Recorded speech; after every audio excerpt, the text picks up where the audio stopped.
In my previous episodes, I've majored on things that parents would find helpful when they want to take their kids to daycare. But today I'll be addressing entrepreneurs. So if you're out there and you want to start a daycare business, the things I'm going to talk about today are important to put into consideration before you start. So you might want to watch this video up to the end, because at the end of the video I'm going to give you a tip, especially for those people who want to start an in-home daycare. Like, subscribe, share, and click that notification button for those people who have not done that yet.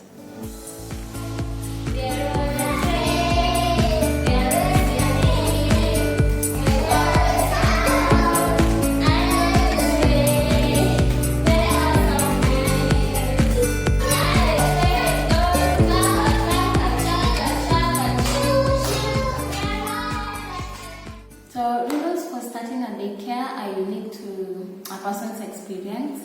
So for instance, I started CBBS because I had my little girl and I could not find a safe, clean and affordable place for her to stay while I was going to work. So I thought to myself, why not start something that is clean, affordable, safe for the kids, to help some parents who are desperate like me at that time. So just like myself, the first thing you need to put into consideration is having a reason. Why do you want to start a daycare? So you might start a daycare because you want to make profits out of it, though that is the reason behind starting a business. You might start a daycare because you've had some previous experience with other daycares, or you've had experience with kids or something like that.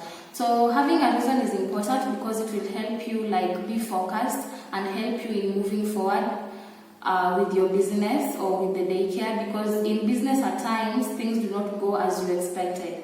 So your reason will be like your anchor. Whenever you think about why you started the daycare, you'll be like, no, this is what I want to do and I don't want to give up on it. The second thing you need to put into consideration is thinking about the business. That is in terms of location and finances. So you want to find a place that is convenient for the parents, not so far away from the road. And you also want to find a place that is ideal for kids, that is in terms of safety, hygiene and security. Not so crowded or not a less dense place. Find a proper place for the kids, ideal for the parents and ideal for the children. And in terms of finances, you can find finances from your previous investments or your savings or loans or whichever place. So you need to think about your finances and where you want to locate your business. The third thing is learning daycare licensing regulations.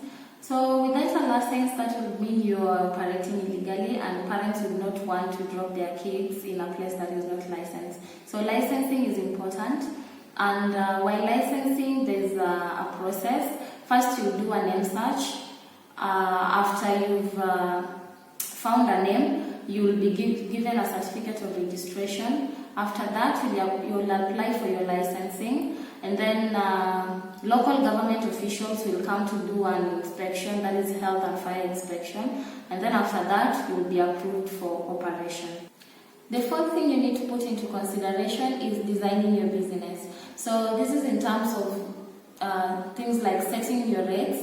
You want to set rates that are pocket friendly but also profitable. So make sure to find a way of balancing in between. And then I'll move to documentation. So you'll need documentation that will help you in your daily guidelines. Those are things like meals schedule, activity schedule. You'll also want to have things like a service agreement.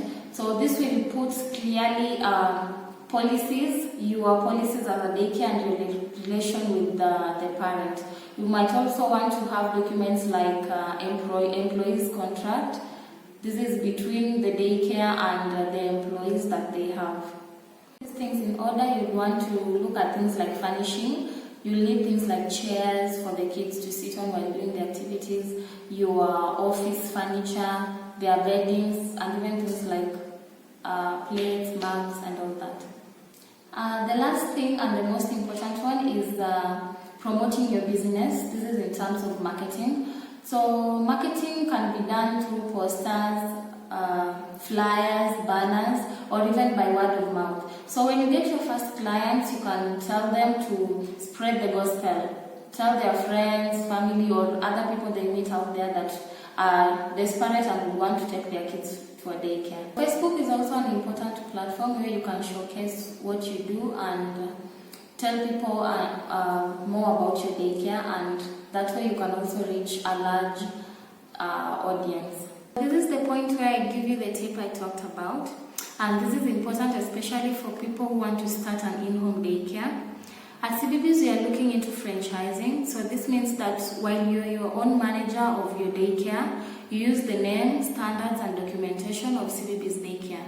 So this is a shortcut to those who do not want to go through the whole process I've just talked about. So if you're interested, the contacts are on your screen. Feel free to reach out. Thank you so much for watching, and see you in my next video.